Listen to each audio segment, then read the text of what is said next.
တဲ့နာရီက water resistant ဘယ်လောက်ရှိပြီးတော့ဘယ်လောက်ထိရေဆိုခံနိုင်လဲဆိုတာကိုသိပြီးပြီလားအားလုံးပဲမင်္ဂလာပါအခုညီမပြောပြပေးမယ့်အကြောင်းကတော့နာရီတွေမှာပါနေတဲ့ water resistant 3 ATM 5 ATM နဲ့10 ATM ဆိုတာဘာလဲ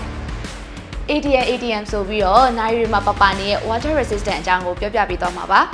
ATM ဆိုတာ atmosphere နာရီရဲ့ရေဝင်ခံနိုင်တဲ့ဖိအားစဉ်ကိုပြောတာပဲဖြစ်ပါတယ်။နာရီတွေမှာပါတဲ့ water resistant ဒါမှမဟုတ်လို့ရှိရင်ရေဝင်ခံနိုင်တဲ့ဖိအားစဉ် water pressure resistant level ကိုခေါ်တာပဲဖြစ်ပါတယ်။နာရီရေဝင်ခြင်းကနေကင်းဖို့ဆိုရင်တော့ကိုဝစ်စင်နာရီကဘလောက် water resistant ပါလဲဆိုတာကိုသိဖို့လိုပြီနော်။3 ATM ဆိုတာကရေထဲကို3မီတာညှစ်လို့ရတယ်လို့ဆိုလိုတာမဟုတ်ပါဘူးเนาะ3 ATM ဆိုတာကလက်ဆေးတာမိုးရေဆိုတာရဲ့ pressure ကိုခံနိုင်တာဖြစ်ပြီးတော့5 ATM ဆိုရင်တော့ရေဝစ်ချိုလို့ရပါတယ်